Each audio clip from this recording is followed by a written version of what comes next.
Good morning, everyone.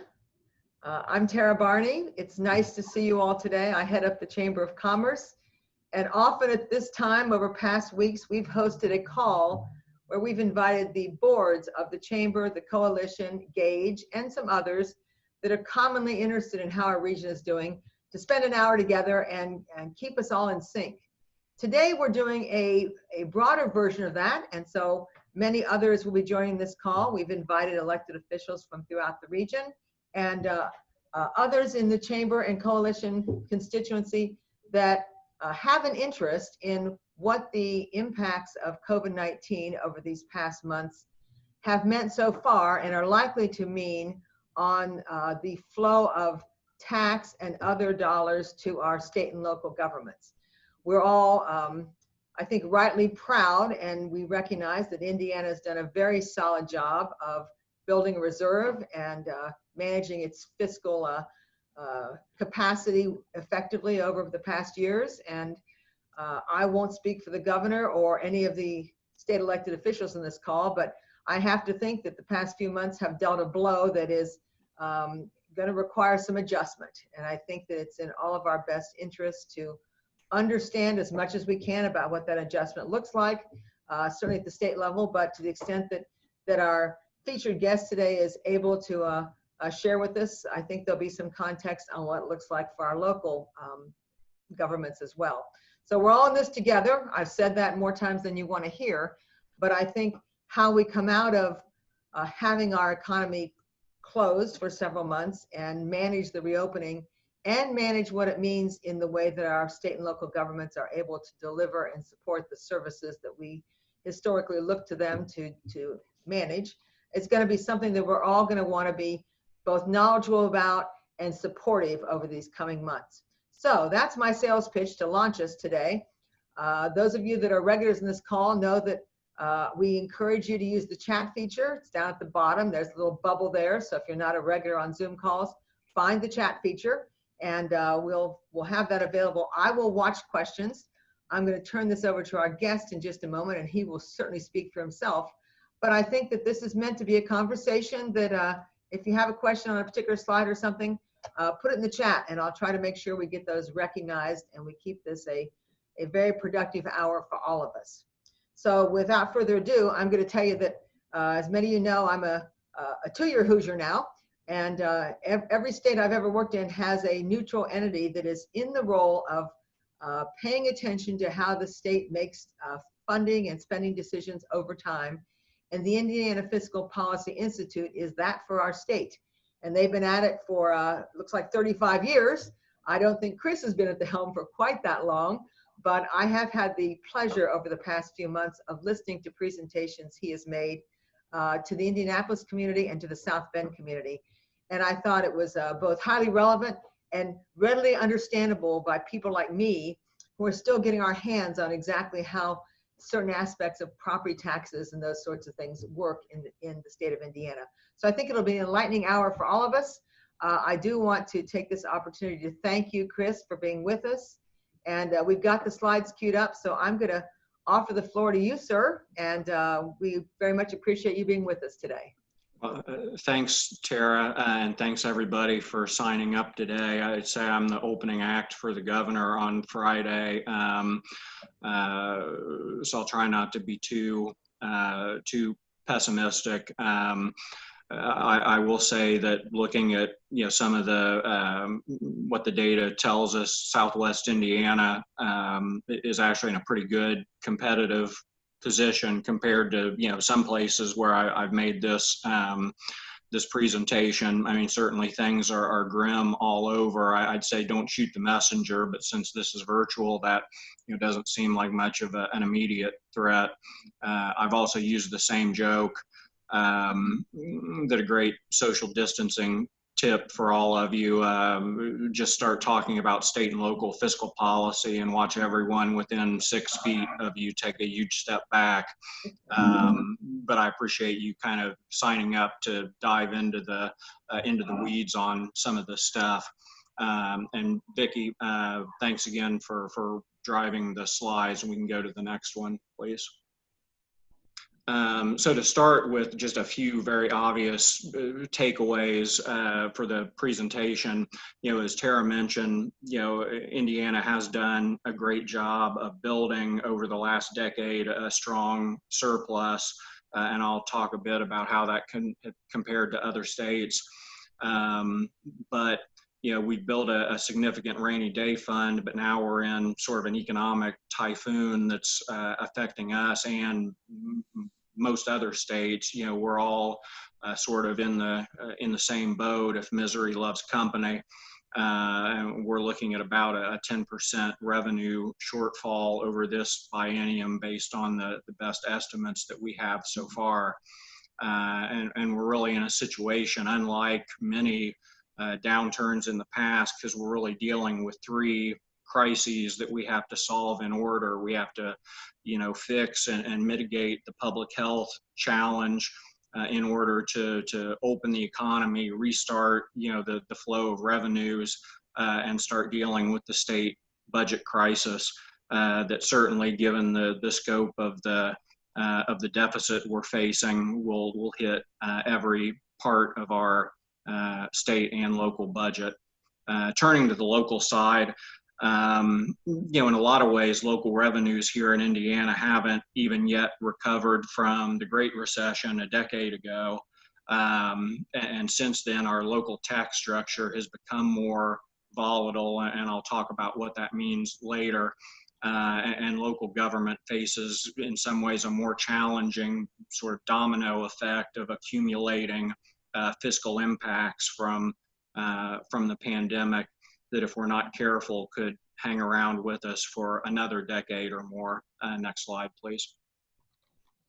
So we'll start with just a brief refresher, and I know there are plenty of local and state elected officials on the call, so bear with me for just the quick primer. But where does Indiana's money come from? How do we collect our revenues at the state and local level?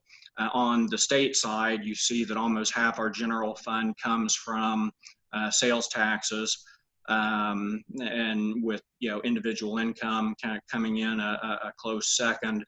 On the local side, it's interesting. This is a change over the last decade. State aid to schools has actually edged out property taxes as the largest source of local revenue, and local income taxes, or LIT, has certainly grown as a share of those revenues as well during that time period. And why is that, and what makes Indiana different? Next slide. Where do we diverge from the typical state? We rely a little more on sales taxes than most. Again, almost half the general fund. I think we're in the top 10 states in terms of our reliance on sales taxes versus income. As part of the property tax cap debate and trade-off, the state raised our sales tax rate in order to take on K-12 operating budgets as local property tax revenue declined, and property tax revenue has dropped about 40% in total since the caps were enacted. So local governments here collect significantly less property taxes as a share of the revenue base than local governments across the country. We're more reliant on state aid, as I mentioned, funded by sales taxes for schools, and then general government, cities, counties, towns, have become much more reliant on local income taxes as the state has granted localities more options to enact and raise those rates to fund general operations. And as you would expect with Hoosiers, we're pretty prudent in how we spend those tax dollars. When you look at state spending, on a per capita basis, we're about 86% of the 50 state average.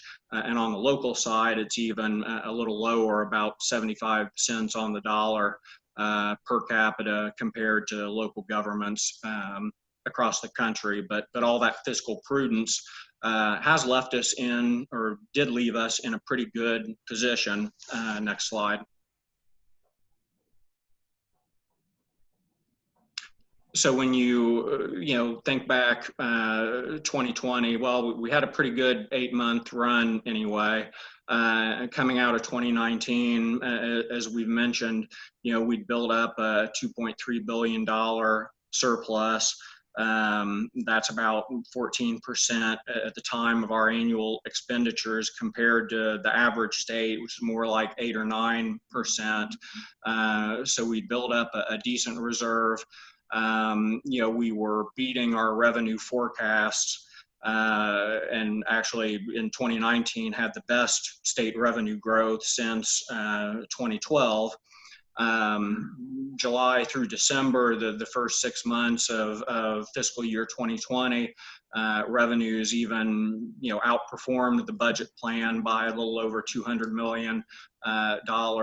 So we revised the revenue forecast in December, which is the traditional schedule, and even bumped the budget plan forecast up another $500 million for the 2-year budget cycle, based on some legislative changes that were made during the prior session dealing with online sales taxes, but also just a more optimistic read on the economy. In January and February, that optimism seemed well-founded, as we even outperformed that new forecast by about $80 million. And that sparked plenty of debate during the short legislative session. It wasn't about if we should spend part of the surplus. The real debate was over, how much and on what. Next slide. And unfortunately, we all know what happened then. We saw our first confirmed case of COVID, I believe, on March 6th. The legislature adjourned the week after, and then widespread restrictions and closures happened on March 16th. So since then, based on the most available data we have, we've actually seen a loss of about 10% of Indiana's total jobs, approaching 350,000 Hoosier jobs lost to the pandemic. May unemployment still just south of 12%.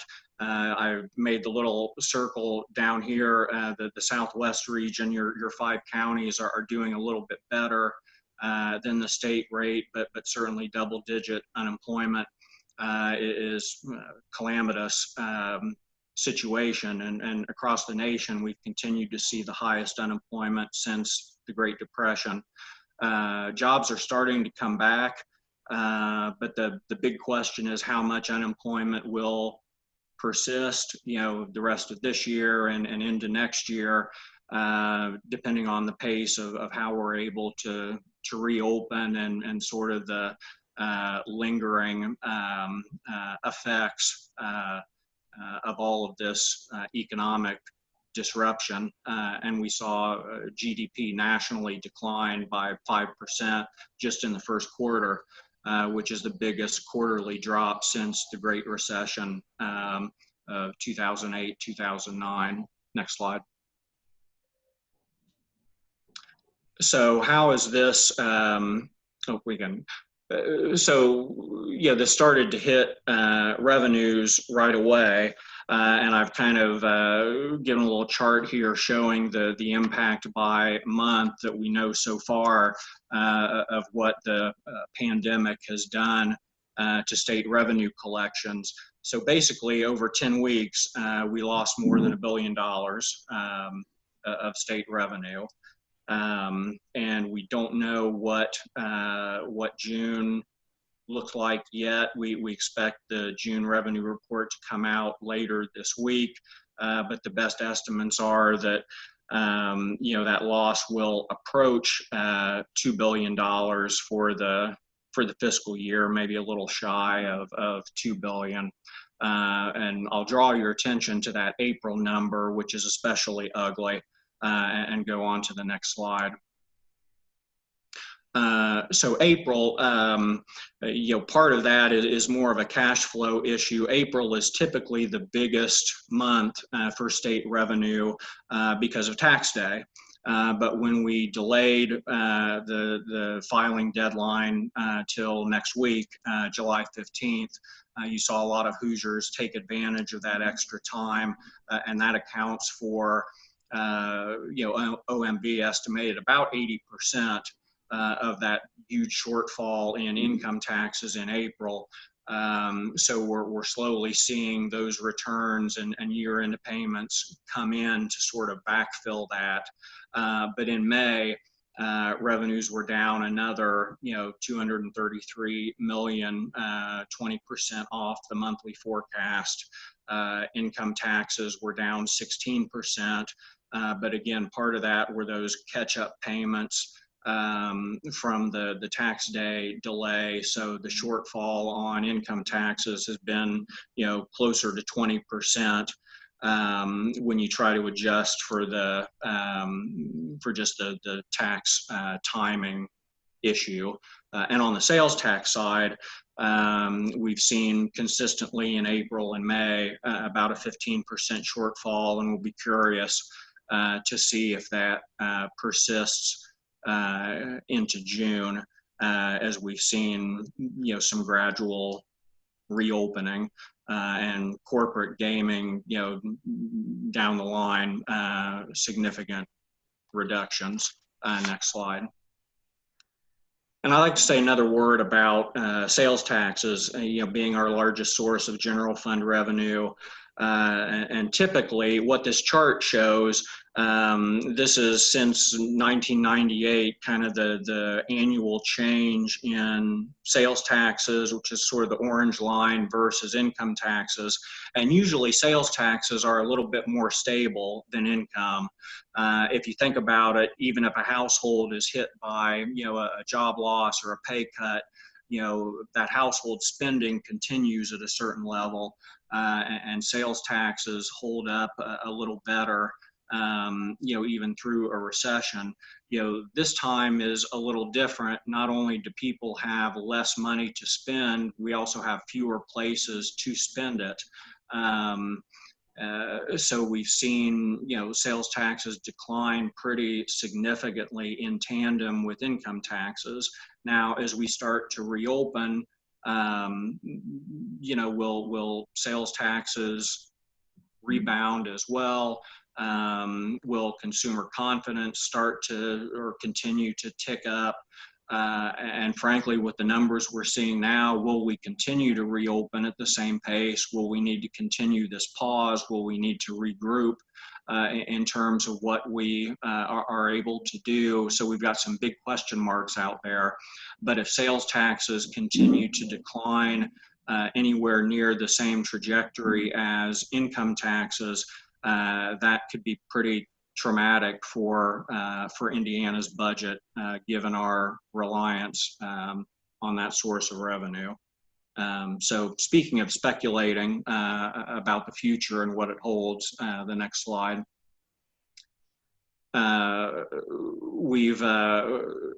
Economists have weighed in sort of across the board about, what's next, depending on, sort of the curve of the pandemic and then the curve of the downturn and recovery.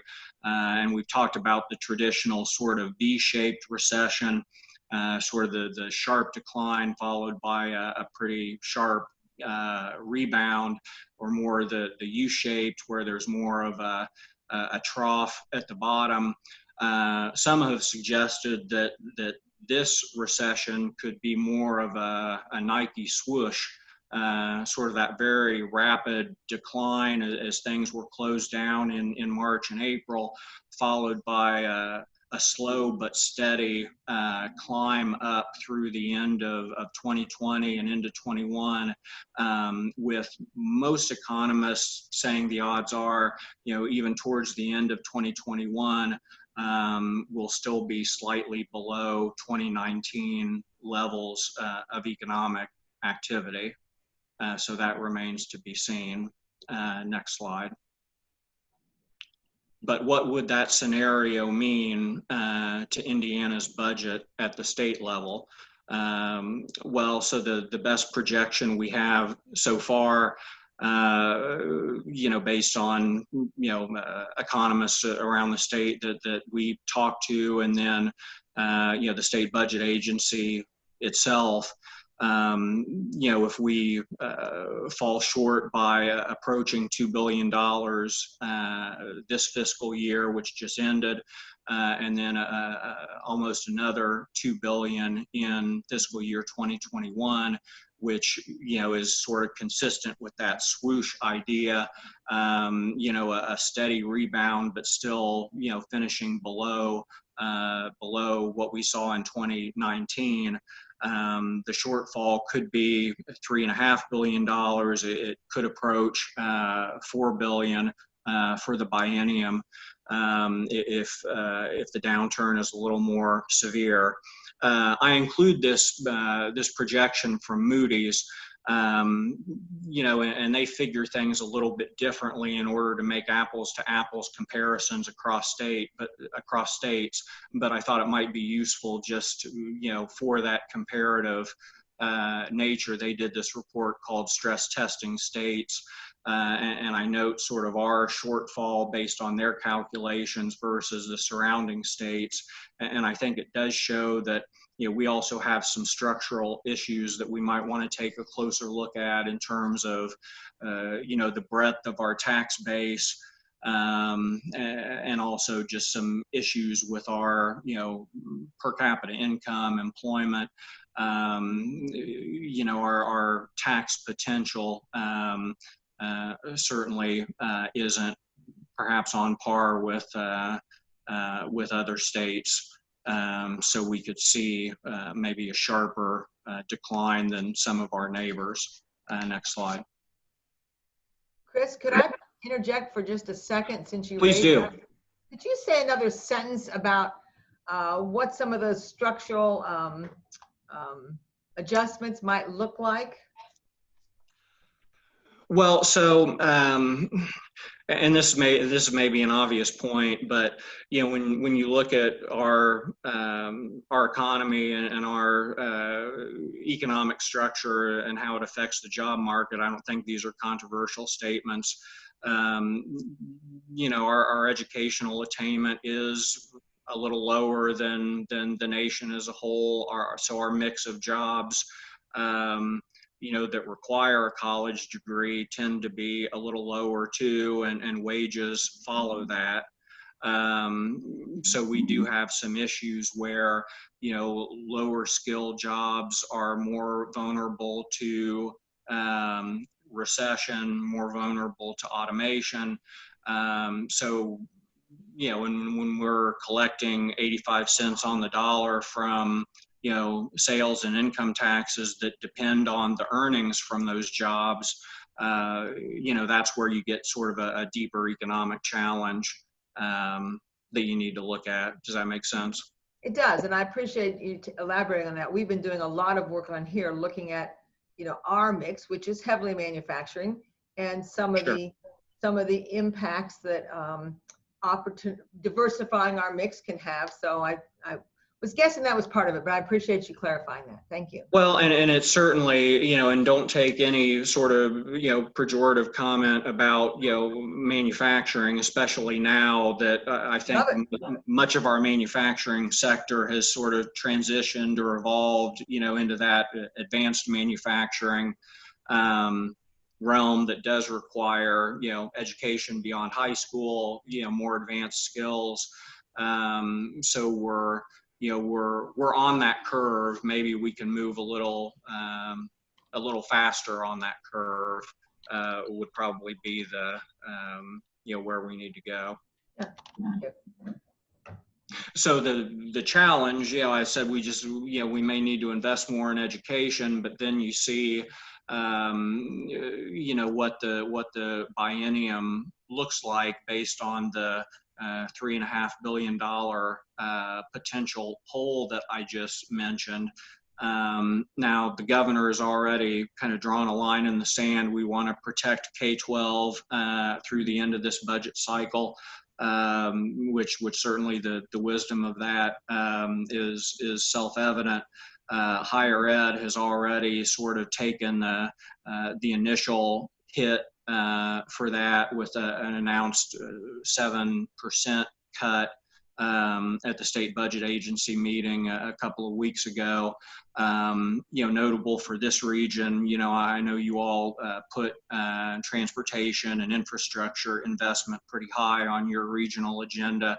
We're already seeing the necessity of borrowing or diverting from that special transportation fund of gas tax revenues to plug some of these holes. So infrastructure spending is already being affected. The governor and the state budget directors already asked other agencies to, plan on 15% reversions. Will that be enough? Especially when you consider, in a recession, pressure on Medicaid tends to go up. More folks are eligible for enrollment. DCS, child welfare, they've already asked for more money. So when you look at sort of the right hand, that chart of where the money is spent, a good chunk of the budget is sort of off the table. So where do the cuts come from? You're going to see some pretty dramatic impacts in some of these other areas. And one more complication that we have this time around that, we haven't in prior budget cycles, we passed a state budget, state balanced budget amendment back in 2018 that's now in effect. So if we see a revenue shortfall in this biennium, unless the General Assembly chooses to override that by a 2/3 vote, you would have to deduct that shortfall from the next budget plan, leaving us with an even more limited base of revenue to invest in these priorities. Next slide. So now we move to the local side where things are even a little more complicated, because certainly the impact of the recession and the impact of COVID will affect urban, rural, and suburban communities much differently. So we're still trying to figure that out. And we actually released a study just this morning by an economist at Purdue that some of you certainly those of you who are elected officials are probably familiar with Larry DeBoer at Purdue. Professor DeBoer kind of conducted this analysis for us that measures the local fiscal conditions for local governments county by county. And the easiest way to explain this is that the counties in red, their tax base, their local revenue capacity has not kept up with average costs of basic services, roads, education, corrections, sort of those baseline costs. So they're already under fiscal strain that's grown even in the decade before, the recession hit this year or is hitting this year. So they're already stretched before this happened. The green counties, revenues exceed costs. They have more flexibility to either cut taxes or spend a little more, although they still operate under, maximum levy and other revenue limits. And then somewhere in the middle, the white counties, they've got some rough equilibrium. Taxes are generally keeping up with costs, but some unanticipated cost or disruption in the economy will quickly tip them into the red, which is what we're looking at now. Next slide. And I wanted to note, for our purposes here, we asked Larry to go back and construct this capacity cost index for 2002, sort of before a lot of these major tax reforms were enacted, the tax caps and others. and then again in 2018, so we could chart the changes over time. And you'll see that many of the places that have higher urbanization, higher population growth, that frankly are more anchors of our economy, end up faring worse from a fiscal standpoint today than they did back in 2002. And on the, in terms of urban counties, which, Vanderburgh is in that group, they face higher costs on average, heavier levy losses under the property tax caps. They're more reliant on local income taxes, which tend to be more volatile. So, the places with the greatest employment population density are also feeling the greatest budget pressure. Next slide. Chris, can I interject with a question Please. that's come up from our team? Greg Waffen, who heads up our coalition and follows the data closely, has asked if you'd be interested in handicapping what you might see for GDP growth in our region for the rest of this year. Do you see any sense of how it might vary with the rest of the state? Oh boy. We won't put this in your slides and hold you to it. But I would say, so I think the latest I've seen for Indiana, and this is based on that Oxford economics study that I mentioned on one of the slides before. So for the rest of this year, I think they were talking about a 10%, maybe 11% GDP decline. I'm guessing you all hold up a little bit better than that collectively as a region. So I'll say 7 or 8%. decline. Yes. Just want to make sure I was clear about that. Yeah. Yeah. I asked the question about growth. Thank you. Thanks. Just interested in your sense, because we do feel, from what we can tell, that because we are manufacturing dense, and I'm going to say, the kind of manufacturing we have, that our hills and valleys are a little less severe than other parts of the state. So that seems consistent with your comments.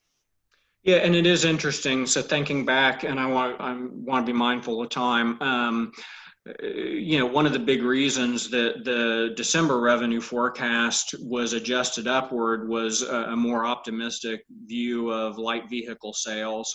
And certainly, all that sort of thrown into question. So how quickly do, automotive truck sales pick back up, and how does that filter into, what you all, the local regional economy here, I think will be a big question, but certainly I think you're probably in a better position than most. Elkhart is, sort of confounding. They're usually the most cyclical economy, but RVs are doing really well just because people want to, people don't want to fly. They still want to go on vacation. It's sort of a weird quirk of this recession that I don't think anyone maybe anticipated. But so the local revenue challenge, and I've tried to chart this out a little bit, at the state level, at least, okay, this is the gap that we're facing. We're trying to plan, in these 2-year chunks, and you can sort of figure out what you need to do. On the local side, these, impacts tend to accumulate over a longer time frame, and you get hit from, a lot of different angles, as the years go on. So, in the short term, local revenues, you'll see the immediate impact on MVH, the local road funding from gas taxes. That's already declined. What I didn't put on here that I should have, gaming taxes, certainly very relevant to Vanderburgh. Food and beverage, I think Vanderburgh is the only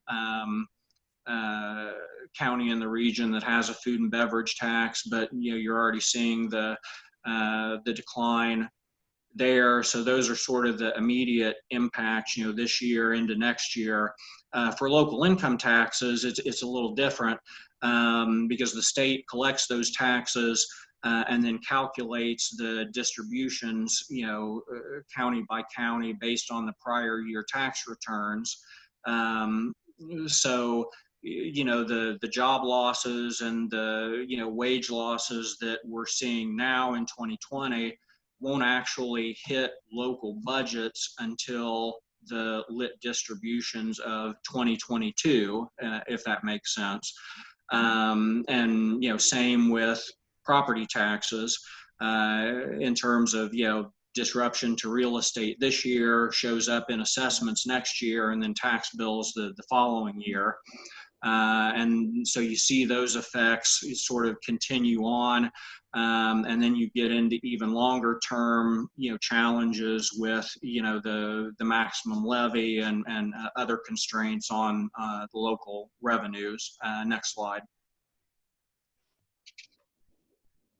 And I'll move through these quickly because I really just summarized some of these issues. So, this is a projection done by Mike Hicks up at Ball State, again, based on 2020 taxable income.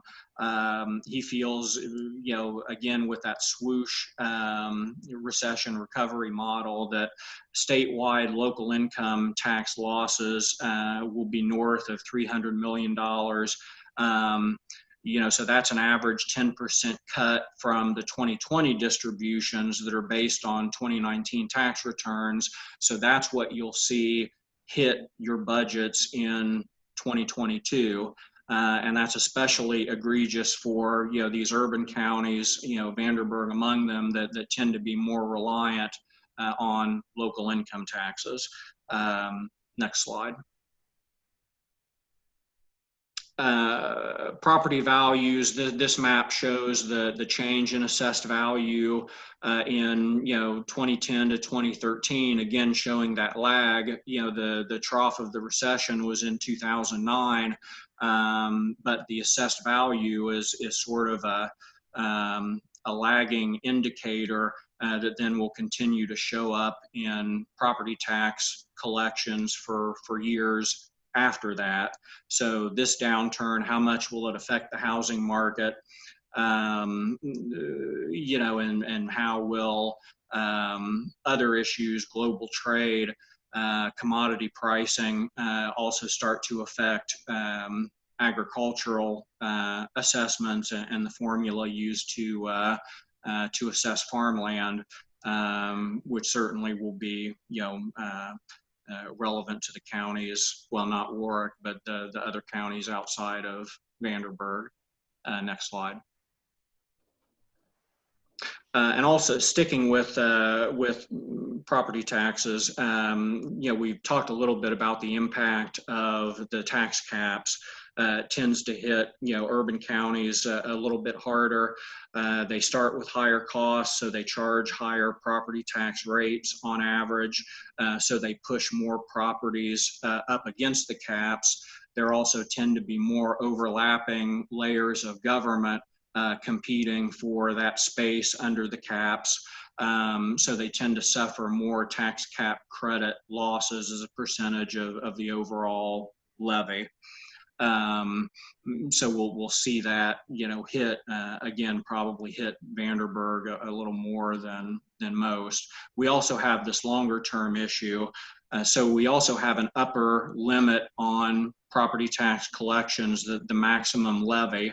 So even if you are under the cap, local governments can only collect so much total property tax revenue. And the growth in that from year to year is tied to a formula that's based on personal income growth, non-farm personal income growth statewide. So if personal income declines during this recession, you'll see that start to show up in the maximum levy formula. And so, 2027 and beyond, local governments could still be under pressure from a lower maximum levy from the income stagnation or decline that we're seeing this year. And I will note, first quarter of the year, Indiana personal income grew by 1.2%. Now compare that to the average of the prior 6 years, which is 4.2%. So, think about that in terms of, depressing the potential of property tax collections for most of this decade. Next slide. So finally, how is all this relevant to Southwest Indiana? And I know I'm kind of running short on time here. I wish I would have moved through this quicker, but so the first column here, county by county, I use this capacity cost index. Again, how are average revenues keeping up with average costs? And you see Vanderburgh is negative, a negative 18. Now, compared to other urban counties, that's not bad. Lake and Marion and Allen, for that matter, Fort Wayne, are more in the negative 200 range. The urban counties that tend to do better are more counties that are urban because they're next door to a bigger county, like Hamilton County, next to Marion, where, Carmel and Fishers are, or Porter County, Valparaiso, up by Lake County. Those are the urban counties that tend to be more positive. So Vanderburgh, your revenue capacity, lags behind the state. Again, that's common in urban counties just because of all the constraints on your tax base. But it's not bad. Now you look at Gibson, really the rest of the counties do really well, and revenue capacity really strong, and the assessed value per capita, which is that second to the last column, is where you really shine in a lot of cases, especially Gibson, Posey, Spencer. It's that mix of farmland and manufacturing property, commercial property, I'm guessing, just gives you really strong assessed value and a good property tax base to draw on. Now, Warwick still does really well, but more residential growth, constrained by the homestead deduction and the 1% cap. Even though Warwick is doing very well by conventional economic measures, the heavier mix of residential growth tends to put more of a limit on the tax base. But then you see on the local income tax per capita potential, that's where Warwick really, shines because of good population growth and I would imagine pretty high per capita income over there. Next. On this slide, remind me what CC index is. That's the capacity cost index. Yeah. That's Larry's. I'm new to the state. Yep. Next and last slide. And this just summarizes a few of the things that I just mentioned, frankly. So, Vanderburgh, again, lagging on the revenue capacity per capita, a little behind the state, but, that's somewhat to be expected. I'll note that Vanderburgh has a higher percentage of employment in at-risk sectors, sort of specific to COVID and this downturn, which again you would expect in an urban county, more retail, restaurant, hospitality, as opposed to manufacturing, which is more dominant in the rest of the region. Also more reliant on non-property taxes. Now I talked about the threat to property taxes. but even aside, property taxes are still the most stable local source of revenue. And Vanderburgh, with gaming, food and beverage, more reliance on income tax, the tax base there is still more volatile than other places. Warwick, as I mentioned, strong residential growth, and that strong revenue capacity keeps tax rates low. Spencer, and I talked to Sally a bit about this. I think Spencer is doing really well. There's a little quirk in the capacity cost formula that maybe had their index a little lower than it should have been. I did notice that you're maintaining a lot more miles of road over there.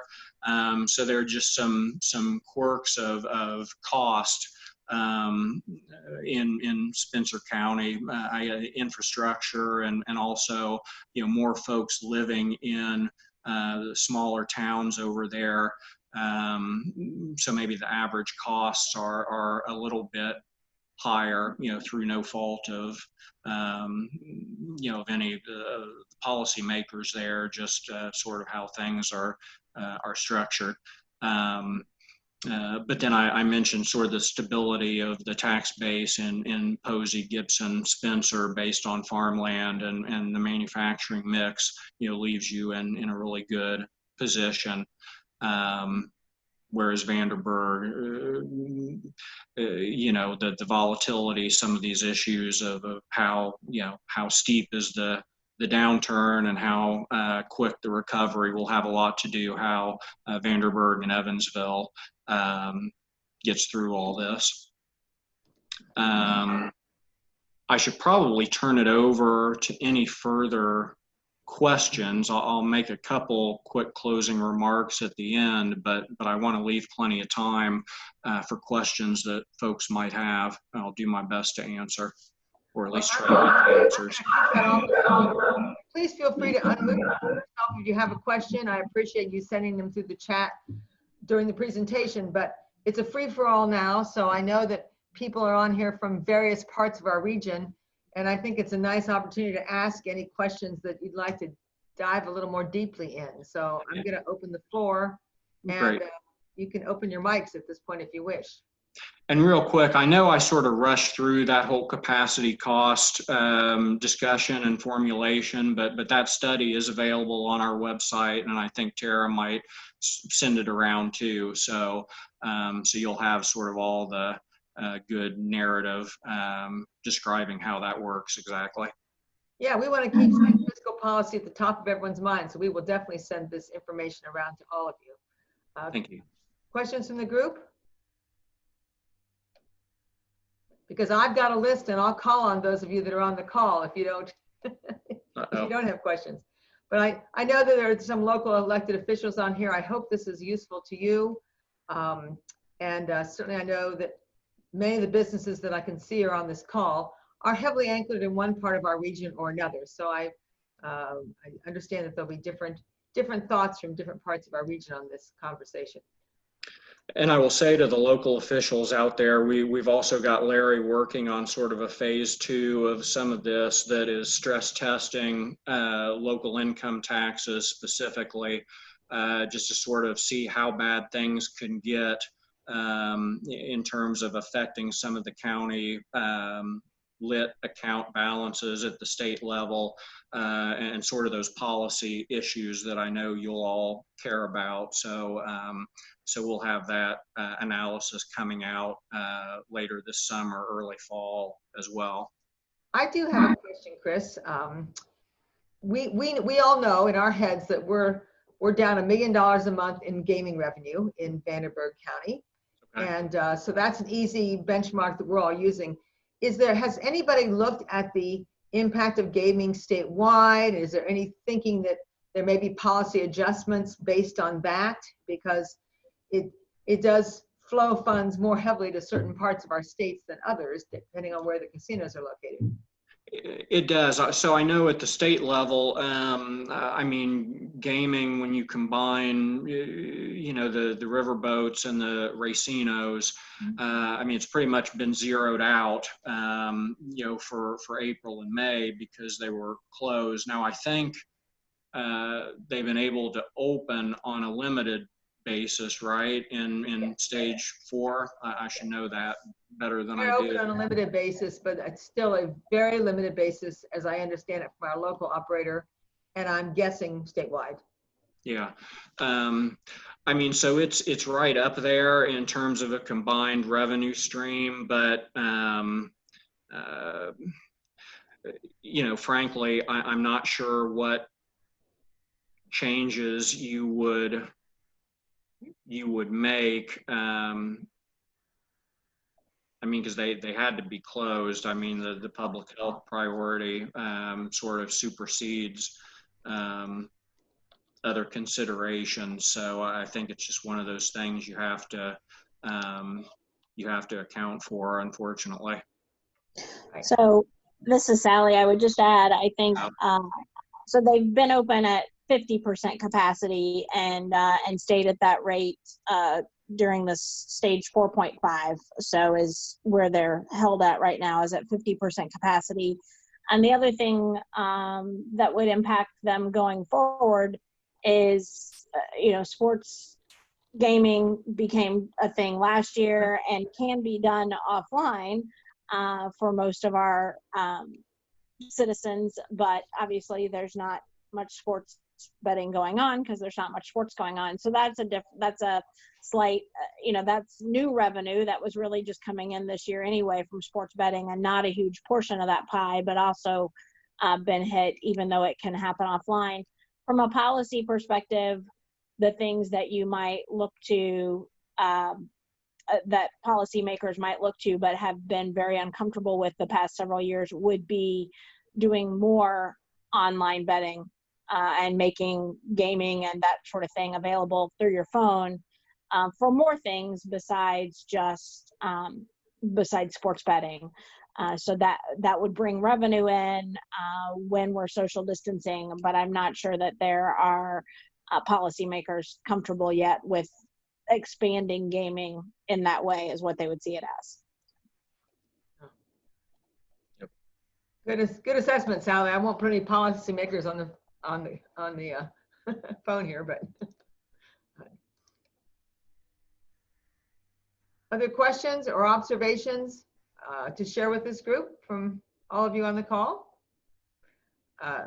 Greg, I can't tell if you've got a further I'm question here or not. Well, I mean, I was just curious as to whether or not, in particular, you know, obviously we're stuck with the property tax caps, but are you hearing any kind of rumblings where there might be some relief or through some type of executive order where we could look at the property tax caps, or better yet, where units of government wouldn't be so constrained as to how they can utilize sources of funds? I think flexibility in spending could certainly be something we'd look at. In terms of relief, you know, we're sort of locked into, you know, it's a constitutional fact of life at this point. One thing that we played around with a little, or at least saw in this study, you know, we put the maximum levy in place, as I understand it, back in the 70s as part of one of those original Doc Bowen property tax controls. You know, now that we also have the tax caps, is it time to maybe take another look at how we, you know, this is a bold statement, do we need a maximum levy? Do we need to look at, you know, how the growth quotient is calculated to sort of loosen that up a bit?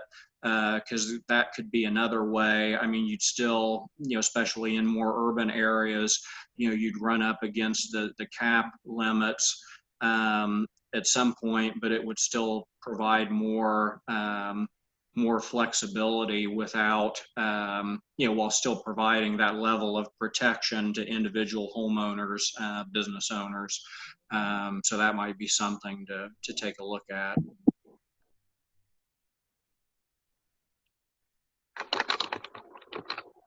And we have seen some, kind of modest reforms in terms of the definition of controlled projects under the caps, what you need to submit for referenda and what you don't. So there are sort of stuff at the margins that you could also look at. I've always got my list of questions going, so I'm going to keep owning the floor and stealing it from the rest of you until you speak otherwise. Talk to me about state higher education. That 7% cut is a big deal. Obviously, we're trying to grow our university here, and we see it as pretty critical to the recovery process. And I'm guessing other higher institutions feel the same. Is there any variance in thinking depending on the makeup of the university's other sources of revenue? Has the state ever looked at that? Some of our universities are heavily involved in national research, for example, and have a pretty significant funding model that's different from, university to university. Has that ever been part of the discussion, or might it be in the coming biennium? In terms of how I know the state at certain times in the past, and I'm not sure how active the initiatives are, have been more aggressive or maybe more deliberative about helping the universities, apply for and win, NIH, other, federal research dollars that are out there. So, that's certainly a source of funding that at least the big, the IU, Purdue, the research campuses could go after. This cut, I think, part of the rationale is, well, you can use, CARES Act dollars to offset some of that. But that's sort of like, I made the analogy, if somebody takes $20 out of your wallet and gives you, $15 in, Cheesecake Factory, gift cards, it's still going to feel like you lost a lot more than $5. They can only use the CARES Act money for very certain, certain purposes, to prepare campuses for, remote learning, to help, grant relief to, tuition relief to students. So I think any way you look at it, higher ed is going to take a significant hit. You still can't argue with the logic because, higher ed still has to bear the cost of, the success or lack thereof of our K-12 system. So I think protecting K-12 has to be paramount, because if you have, students coming out of high school, not prepared for college work, higher ed still has to consume the costs of remediation and getting those kids up to speed.